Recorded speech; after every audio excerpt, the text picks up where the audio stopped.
الحمدللہ رب العالمین والصلاة والسلام علی سید المرسلین اما بعد۔ حضرات، اللہ کی کتاب عالمی کتاب ہے۔ اس کے تمام پیغام آفاقی پیغام ہیں۔ قرآن جس رب کا تصور پیش کرتا ہے وہ رب العالمین ہے۔ قرآن کا پیغمبر نذیر العالمین ہے۔ قرآن کی تعلیمات تمام انسانوں کے لیے ہے، نہ کہ کسی مخصوص گروہ کے لیے۔ قرآن عالمی قدروں کو زندہ کرنا چاہتا ہے۔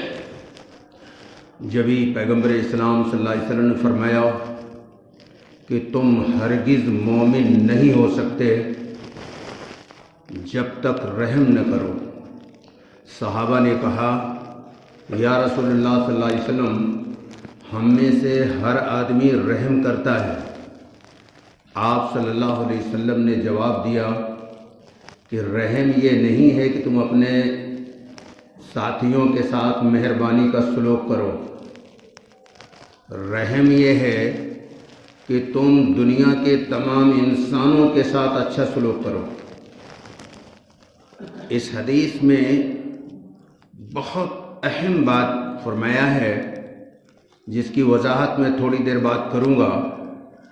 بلکہ اس حدیث میں ایک ایسی بات کہی ہے اللہ نے کہ جو مذہبی تعصب ہے اور اس کی بنا پر لوگوں میں جو دوریاں ہیں، اگر اس حدیث کو دل کی گہرائی سے سمجھ لیا جائے تو ساری نفرتیں ختم ہو جائیں گی، لوگ آپس میں محبت اور عافیت کے ساتھ جینے لگیں گے۔ یہ ایک ایسی بات پیغمبر نے فرمائی۔ لیکن میں اس کے آگے ایک حدیث اور عرض کر دوں، پھر میں اس کی وضاحت کی طرف آؤں گا۔ رسول اکرم صلی اللہ علیہ وسلم نے فرمایا کہ تم لوگ امعاء نہ بن جاؤ، کہ تم یہ کہو کہ جو ہمارے ساتھ اچھا سلوک کرے گا ہم اس کے ساتھ اچھا سلوک کریں گے، اور جو ہمارے ساتھ اچھا سلوک نہیں کرے گا ہم اس کے ساتھ اچھا سلوک نہیں کریں گے۔ بلکہ تم لوگ اپنے کو اس طرح آمادہ کرو کہ جو ہمارے ساتھ اچھا سلوک کرے گا اس کے ساتھ بھی اچھا برتاؤ کریں گے، لیکن جو ہمارے ساتھ برا سلوک کرے گا اس کے ساتھ ہم زیادتی نہیں کریں گے۔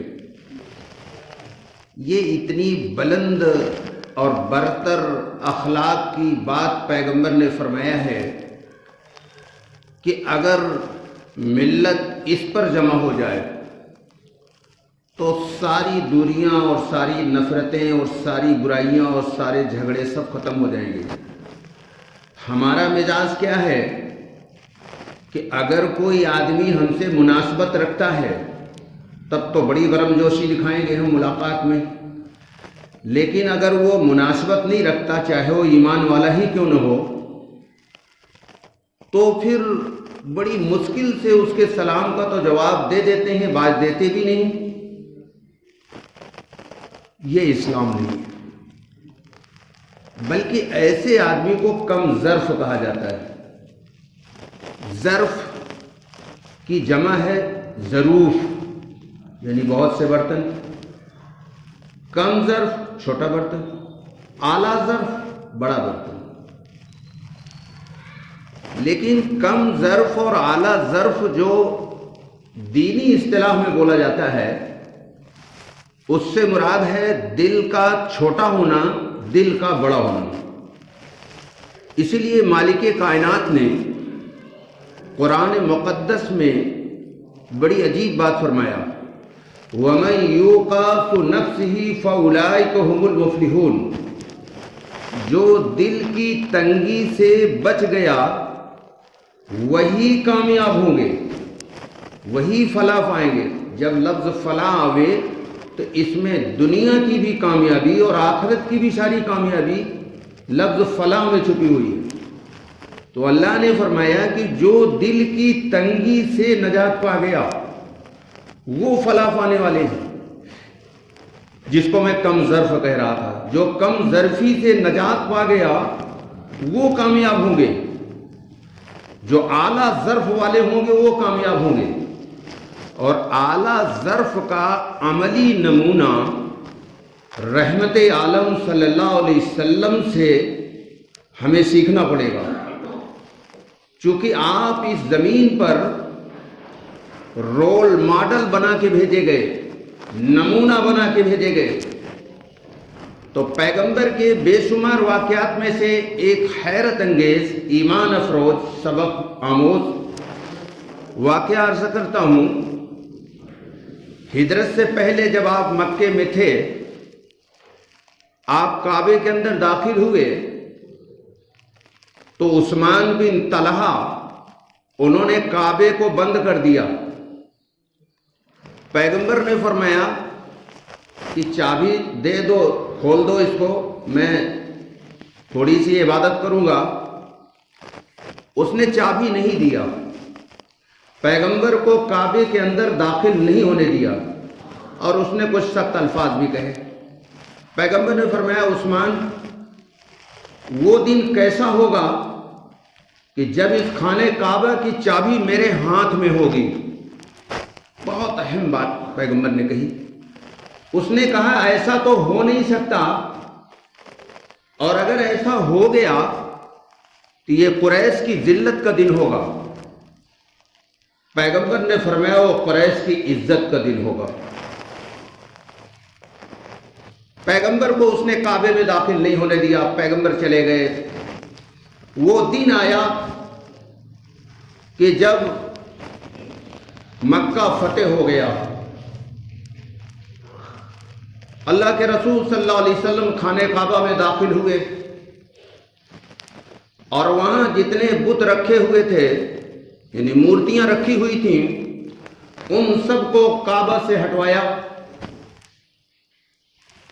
یہ ایک اسپیشل حکم تھا، نہ کہ آپ دنیا میں اور جگہوں کو ہٹانے لگو، لوگ اس کو وہاں جوڑ دیتے ہیں۔ اگر میں اس پر تشریح میں بولوں گا تو سارا وقت ختم ہو جائے گا، اصل مضمون چھوٹ جائے گا۔ تو پیغمبر نے وہاں سے ساری مورتیوں کو نکالا، اور پھر آپ نے اپنے کمپینین سے کہا کہ عثمان بن طلحہ کو بلا کے لاؤ۔ کون ہے بھائی یہ جس کا نام لیا؟ یہ وہی ہے جس نے کعبہ میں داخل ہونے کے لیے رسول عربی کو چابی نہیں دیا تھا۔ آپ صلی اللہ علیہ وسلم نے فرمایا عثمان بن طلحہ کو بلاؤ۔ وہ آیا، پیغمبر نے فرمایا عثمان، تمہیں وہ دن یاد ہے کہ جب تو نے مجھے کعبے میں داخل ہونے کی اجازت نہیں دیا تھا؟ وہ تمہارا ظرف تھا۔ پیغمبر کا ظرف دیکھو، اعلیٰ ظرف کیسے ہوتے ہیں۔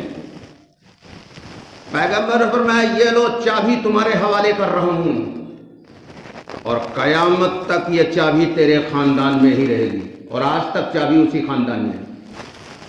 یہ ہے اسلام، یہ ہے برتر اخلاق۔ میں آپ سب سے یہ پوچھتا ہوں، کیا اس سطح کا مسلمان اگر کوئی کسی محلے علاقے میں رہے، بلکہ ایک کی بات نہ کروں، کیا اس سطح کے 2% مسلمان اگر دنیا میں ہو جائیں، کتنے؟ 98 چھوڑ دو، صرف 2% مسلمان ایسے ہو جائیں کہ پیغمبر نے اپنے مخالف کے ساتھ اتنا برتر، اتنا اعلیٰ، اتنا پیارا سلوک کیا کہ شاید ہم جیسے کم ظرف تو اپنوں کے ساتھ بھی ایسا سلوک نہیں کر سکتے۔ تو میں عرض کر رہا تھا، اگر 2% لوگ ایسے ہو جائیں، کیا معاشرے میں برائی اور جھگڑا بچے گا؟ نہیں بچے گا۔ حتی الامکان آپ کے اندر تو نہیں بچے گا، دوسروں میں ہو تو ہو، لیکن آپ میں نہیں بچنا چاہیے۔ اور یہی وہ اخلاق ہے، جب کسی کے اندر سرایت کر جاتا ہے تو اس کے ذریعے بڑے بڑے فتنے ختم ہو جاتے ہیں۔ یہی وہ برتر اخلاق ہے، جب آدمی کے اندر پیدا ہو جاتا ہے تو اس کے ذریعے بے شمار لوگوں کو ہدایت ملتی ہے۔ اس سطح کے اخلاق کے پیدا ہوئے بغیر ہدایت نہیں ملتی۔ ہمارا حال کیا ہے کہ بھائی دین میں اختلاف ہونا لازمی ہے، دور صحابہ میں تھا، آج تک ہے، قیامت تک رہے گا۔ اختلاف کی وجہ سے نفرت، یعنی اس قدر تعصب ہے کہ وہ سامنے والا آدمی وہ بھی کلمہ گو ہے، بس فرق یہ ہے کہ ہمارے اور اس کے درمیان میں کچھ اختلاف ہے، تو ہم اس کی کتنی مضبوط بھی دلیل ہو اسے سننے کے لیے تیار نہیں۔ کیا یہ اسلام ہے؟ کیا یہ دین ہے؟ یہ بے دینی ہے، یہ گمراہی ہے۔ اور اگر اسی سطح پر زندہ رہا ہو تو منزل پر نہیں پہنچے گا، اس سے آگے کہنے کی مجھے ہمت نہیں ہے۔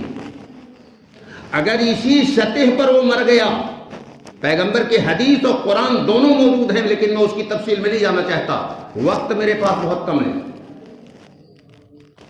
اگر اسی تعصب کی حالت میں مر گیا تو منزل پر نہیں پہنچ پائے گا۔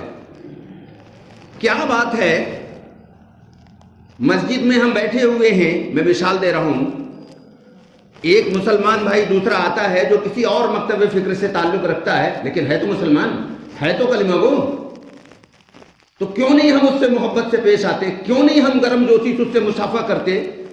کیوں نہیں ہمارے اندر جو کچھ صلاحیت ہے کسی کی ویلکم کرنے کی، وہ صلاحیت وہاں استعمال کیوں نہیں ہوتی؟ یہ کس اسلام نے آپ کو اجازت دیا؟ آپ مسلمان سے ہاتھ ملانے کے لیے تیار نہیں، بڑے دین کے ٹھیکیدار ہیں۔ ارے پیغمبر جو اسلام لے کے آئے اس میں غیر مسلموں کو مسجد نبوی میں ان کا ویلکم کیا جاتا تھا۔ آپ کے لیے تو نئی بات ہوگی، سیرت کی کوئی بھی کتاب کسی بھی فرقے کے عالم کی اٹھا کے پڑھیے، ایک دو نہیں سینکڑوں واقعات لکھے ہوئے ہیں کہ دنیا کی دوسرے نمبر کی مسجد مسجد نبوی، پہلے نمبر کی خانہ کعبہ، دوسرے نمبر کی مسجد مسجد نبوی، اس میں غیر مسلم آ کر تین دن سویا کرتے تھے۔ کبھی سنا تھا؟ شاید نہیں لگ رہی ہوگی، لیکن میں نے حوالہ پہلے دیا، بات بتا رہا ہوں۔ دنیا کے کسی فرقے کے عالم کی نبی کی سیرت پر جو کتاب ہے اٹھا کے پڑھیے، ہر سیرت کی کتاب میں لکھا ہوا ملا گیا کہ پیغمبر کی مسجد میں غیر مسلم آ کر سوتے تھے تین دن۔ بہت عجیب لگ رہا ہوگا، دین اسے کہتے ہیں بھائی۔ وہ اگر گردوارے میں عید کی نماز پڑھنے کی جگہ دے دیں تو بڑا ویلکم ہے، وہ اگر مندروں کے کپاٹ کھول دیں آپ کو پناہ دینے کے لیے تو بڑا ویلکم ہے۔ آپ کی مسجد میں کیوں نہیں آ سکتے ہو؟ یہ کون سا اسلام ہے؟ یہ کہاں سے لائے آپ؟ لیکن چونکہ ہم نے آج تک جس کھول میں پیدا ہوئے اور جس گروپ میں پیدا ہوئے وہاں یہ بات نہیں سنے، اس لیے آپ چاہے جتنی دلیل دو ہمیں اسے نہیں ماننا ہے، تو پھر یہ اسلام نہیں ہے، یہ آپ کا خود ساختہ اسلام ہے۔ سیرت کا ایک ایسا مشہور واقعہ ہے کہ شاید جتنے بھی صاحب علم ہے کوئی اس واقعے سے انجان نہیں ہے کہ عیسائیوں کا ایک قافلہ آیا، 60 عیسائی تھے وہ، اور سب وہ انٹلیکچوئل تھے۔ مسجد نبوی میں ٹھہرے ہو، کہاں ٹھہرے؟ عیسائی مسجد نبوی میں، اور کئی دن ٹھہرے جانتے ہو؟ 7 دن۔ اسلام بتا رہا ہوں میں، یہودیوں کو معلوم ہوا وہ لوگ آئے ہوئے تو یہودی انٹلیکچوئل بھی پہنچ گئے وہاں۔ گویا مسجد نبوی میں 3 قوموں کا جلسہ تھا، ہندی میں سدبھاونا سماروہ اسی کو کہتے ہیں۔ یہودی، عیسائی، مسلمان، 3 قوموں کا جلسہ چلا، کئی دن؟ 7 دن تک۔ یہ ہے پیغمبر والا دین۔ تم مسلمان کی بات سننے کے لیے تیار نہیں ہو، چاہے جتنی اچھی دلیل دے رہا ہو۔ اچھا ایک بات بتائیے، آپ دنیا میں آج تک کسی بھی فرقے کا یا کسی بھی قوم کا کوئی ایسا رہنما گزرا جس سے کوئی غلطی نہیں ہوئی دین کے معاملے میں؟ صحابہ سے لے کر آج تک اگر گناؤں تو شام ہو جائے گی، اتنی لسٹ ہے میرے پاس۔ کسی سے غلطی ہو جانا، دین میں فہم کے اندر اونچ نیچ ہو جانا، یہ کوئی نئی بات ہے۔ اب اگر کوئی کہے نہیں میرے گروپ سے تو کوئی غلطی ہو ہی نہیں سکتی، یہ جھوٹا بھی ہے اور نبوت کا دعوے دار بھی ہے، اس لیے کہ نبی اس سے مستثنا ہے، باقی اس زمین پر آج تک کوئی اس سے مستثنا نہیں، قیامت تک ہوگا۔ میں نے اس مسجد میں کئی بار بتایا، بہت سے واقعات میں سے ایک ہی واقعہ میں بار بار بتاتا ہوں کہ ابو ہریرہ رضی اللہ تعالیٰ عنہ سے بڑے تو آج کے عالم نہیں ہیں، 30 سال تک ایک مسئلہ بیان کیا انہوں نے، اور مسئلہ غلط تھا۔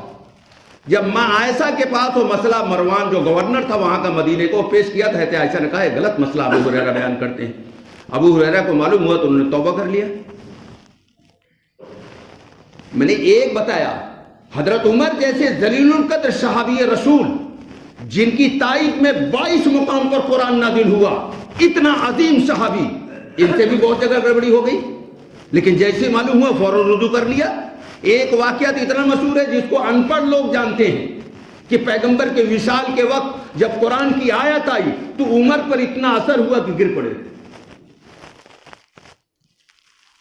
تو کیا آج موجودہ دور کے جو اہل علم ہیں وہ صحابہ سے بڑے ہو گئے؟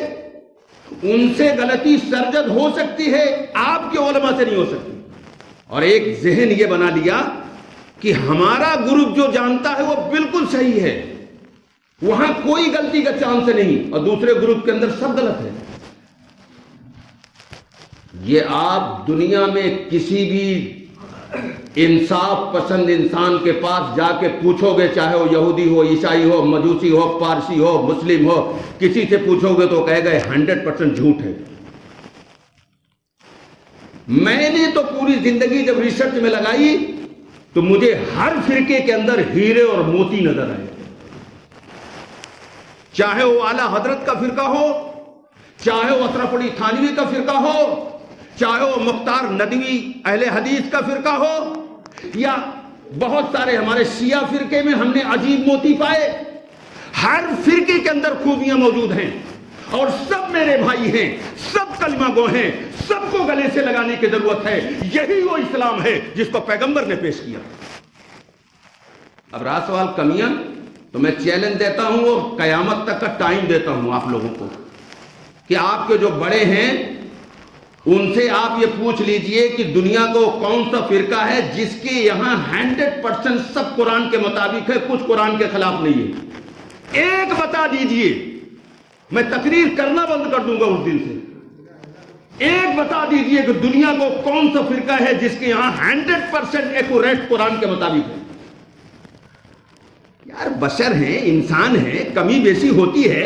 پیغمبر نے فرمایا کل بنی آدم خطاء، آدم کی ساری اولاد خطا کار ہے۔ ختم ہو گئی بات۔ اور اس میں ایک بہت احسن طریقہ آپ کو بتانے جا رہا ہوں۔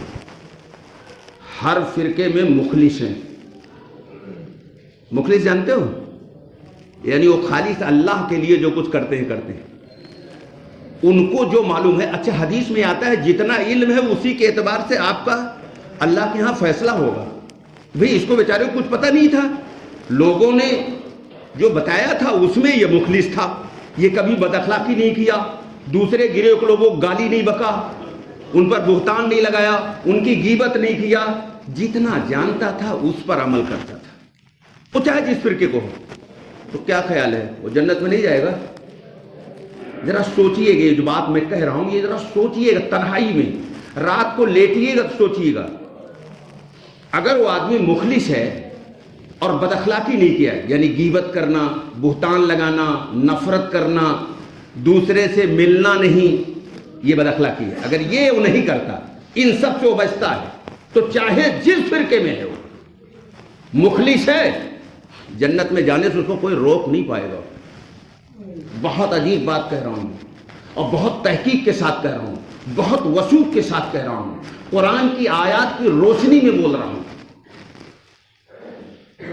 اس گفتگو کے بعد ہم کو اور آپ کو یہ سمجھنا چاہیے، یہ فیصلہ کرنا چاہیے کہ اسلام کی روح اخلاق ہے۔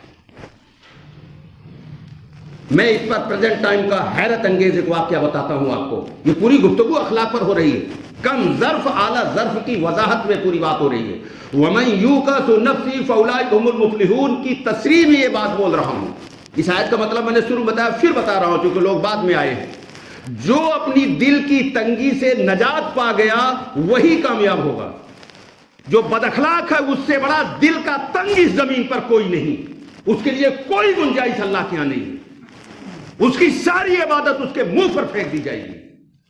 اس زمین آسمان کے درمیان میں توحید کے بعد جو سب سے عظیم چیز ہو اخلاق ہے، اور آئیے اخلاق بتاتا ہوں کسے کہتے ہیں۔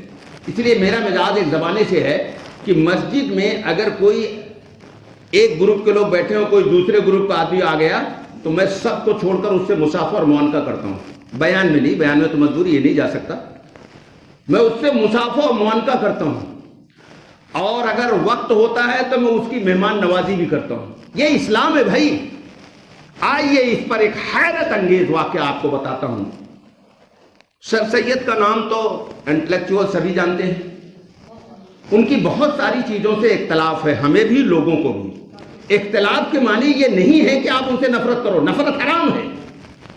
اختلاف کے معنی یہ نہیں ہے کہ آپ ان کی خوبیوں کو اگنور کر دو، یہ تو جہالت ہے، یہ شیطانیت ہے۔ اختلاف کے باوجود لوگوں سے محبت کرنا یہ میرے پیغمبر نے سکھایا۔ میں نے دلیل دیا کہ عثمان بن طلحہ جس نے کعبہ میں پیغمبر کو داخل نہیں ہونے دیا، لیکن پیغمبر کا اخلاق یہ ہے کہ عثمان بن طلحہ کو کہا کہ یہ لو چابی میں تمہارے حوالے کر رہا ہوں اور قیامت تک تمہارے خاندان میں چابی ہوگی۔ یہ ہے اخلاق۔ تو سر سید کی باتوں سے اختلاف اپنی جگہ پر، لیکن ان کے اچھے کارنامے کا اعتراف کرنا یہ مومن کی پہچان ہے۔ اور چاہے وہ غیر مسلم ہو، تو مسلمان تھے، غیر مسلم کے بھی جو اچھائیاں ہیں اس کا اعتراف کرنا یہ اسلام سکھاتا ہے۔ وہ شیطانیت ہے کہ ہمارے اگر اکابر ہیں تو ان کی کمی بیسی کو بھی نظر انداز، اور دوسرے کی واضح قرآن کی آیت کے دلائل پر کھڑا ہے اس کو اگنور۔ یہ کون سا اسلام بھائی؟ تو سر سید کا ایک واقعہ ایک بہت بڑے عالم نے بیان کیا۔ میں علماء کا نام کیوں نہیں لیتا جانتے ہو آپ؟ یہ بھی جان لیجیے آپ، ورنہ ان کا نام جانتا ہوں میں، اکثر میں بیان میں نام چھپا جاتا ہوں۔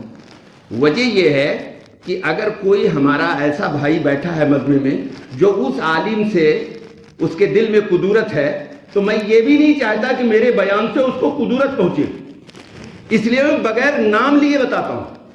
ایک بہت بڑے عالم ایک فرقے کے، یعنی جنہوں نے 1000 سے زیادہ کتابیں لکھی، اب تقریباً لوگ جان گئے ہوں گے، انہوں نے یہ واقعہ لکھا ہے کہ سر سید کے دور میں ایک انگریزی تعلیم یافتہ مسلمان انگریز آفیسر کے یہاں گیا، کہنے لگا میں سر سید کا داماد ہوں اور مجھے نوکری چاہیے۔ اب ظاہر بات ہے سر سید ایک بہت بڑی پرسنالٹی تھی، یعنی ہندوستان کے ٹاپ کے مسلم لیڈروں میں سے تھے، اور پورے انگریز ان کا ویلکم کرتے تھے۔ لندن میں انہوں نے تعلیم حاصل کی تھی، بہت ساری قابلیات کے مالک تھے۔ جب اس انگریز نے سنا کہ سر سید کا داماد، سمجھ تو ہو گیا کہ سر سید اتنے غریب آدمی نہیں ہے کہ ان کا داماد آئے گا نوکری کے لیے، لیکن بہرحال اس نے کہا آپ بیٹھیے، آپ کا ویلکم ہے، آپ کا کام ہو جائے گا۔ اور اس نے چپکے سے سر سید کو تار کیا کہ ایک آدمی آیا ہوا ہے جو یہ کہہ رہا ہے کہ میں سید کا داماد ہوں، مجھے نوکری چاہیے۔ تو سر سید نے کہا بالکل صحیح کہہ رہا ہے۔ انگریز نے یہ سنا کہ سید نے تائید کر دی تو اس نے نوکری اچھی سی ان کو دلا دیا۔ کافی دن کے بعد اس انگریز آفیسر نے اس مسلمان سے کہا کہ جب تم نوکری لینے آئے تھے تو میں نے سر سید سے معلوم کیا تھا۔ انہوں نے کہا بالکل صحیح کہہ رہا ہو۔ اب جو وہ سنا تو وہ تو بڑا شرمندہ ہوا کہ میں تو ان کا داماد ہوں نہیں۔ وہ پھر وہاں سے علی گڑھ کا سفر کیا، سید وہاں علی گڑھ میں رہتے تھے، یونیورسٹی کے فاؤنڈر وہی ہیں۔ علی گڑھ آیا اور بہت شرمندہ تھا، اس نے کہا حضرت میں نے جھوٹ بول کر کے کہ میں آپ کا داماد ہوں اور نوکری لیا، اس کے لیے میں معافی مانگنے آیا ہوں۔ اب سید کا جواب سنیے، لکھنؤ کے روشن ضمیر ہو، بڑا حیرت انگیز جواب ہے۔ فرمایا بھائی اس میں ندامت کی کیا بات ہے؟ بھئی اس کی ایک شکل تو یہ تھی کہ میری بیٹی تمہارے نکاح میں ہوتی، یہ تو ممکن نہیں، لیکن دوسری شکل موجود ہے، تم میرے داماد بن سکتے ہو۔ وہ یہ ہے کہ تمہاری جو بیوی ہے اس کو میں اپنی بیٹی بنا لیتا ہوں، اور آج سے وہ میری بیٹی ہے، تو میرا داماد ہے۔ یہ لفاظی نہیں تھی، یہ لفاظی نہیں تھی۔ اس کے آگے کیا لکھا ہے کتاب میں؟ اس کے آگے لکھا ہے کہ جب تک سر سید زندہ تھے اس لڑکی کو باقاعدہ اپنے گھر بلاتے، جیسے میکے لڑکیاں جاتی ہیں، اس کو کپڑا اور جو بدائی کے وقت روپیہ دیا جاتا تھا، وہ جو رسومات تھیں وہ تا حیات سید صاحب نے ادا کیا. یعنی اس کو بلاتے تھے اپنے گھر, وہ 2-4-10 دن رہتی تھی, اور جب وہ جاتی تھی تو اس کو کپڑا اور دیگر جو لوازمات ہوتے ہیں, آج بھی ہوتا ہے, لوگ بیٹی کو دیتے ہیں, وہ دیا کرتے تھے. آپ نے سن لیا, میں نے بیان کر دیا, ذرا سنیے, سوچئے تو یہ آدمی اخلاق کی کس سطح پر کھڑا ہے. یعنی ایک آدمی ایسی بات ان کے متعلق کہا جس سے ان کے نفس کو ٹھیس پہنچ رہی ہے, ان کی بے عزتی بھی ہو رہی ہے کہ یار یہ سید کیسا آدمی, اس کا داماد جو ہے نوکری کے لیے بھیک مانگ رہا ہے. لیکن سید نے قیامت تک کے لوگوں کو بتایا کہ رسول عربی کے ماننے والے کے اخلاق کا پیمانہ یہ ہے کہ قوم کی اور ملک کی ہمدردی کا نعرہ لگانا بڑا آسان ہے. پلین پہ بیٹھ کے چلے جائیں, چونکہ اخبار میں پہلے پیج پہ لکھا جاتا ہے نا, لیکن پڑوس میں ایک آدمی آ کے کہے کہ میرے گھر میں فاقہ ہے, اس پر کوئی توجہ نہیں, چونکہ اخبار میں نہیں آئے گا نا. اصل دین یہ ہے کہ ایک آدمی جس کو کوئی نہیں دیکھ رہا ہے, کوئی نہیں جانتا ہے, اس کی مدد کے لیے آپ اپنے نفس کی ٹھیس کو برداشت کر لیجئے. سید نے پیغام دیا کہ وہ بیچارہ پریشان تھا, میرے نام پر اگر اس کو نوکری مل گئی, اس کا بھلا ہو گیا, اس کا کام بن گیا, تو اتنا تو مجھے برداشت کرنا چاہیے بھائی. لوگوں کا کام بن جائے اگر تھوڑا سا ہمارے نفس کو ٹھیس پہنچنے سے, تو اس میں کیا حرج ہے, کیا مذائقہ ہے. یہ باتیں جو ہم نے بیان کیا, وقت پورا ہو گیا, اس کو تنہائی میں بیٹھ کے غور کریے. میں کوئی واقعہ پڑھتا ہوں یا قرآن کی کوئی آیت, تو میں فوراً اپنے پر فٹ کرتا ہوں کہ میں کہاں کھڑا ہوں. اس لیے میرے دوستو, اخلاق اپنے اندر لانے کے لیے دعائیں بھی مانگو. اللہ عمل کی توفیق عطا فرمائے. سنتیں پڑھ لیجیے.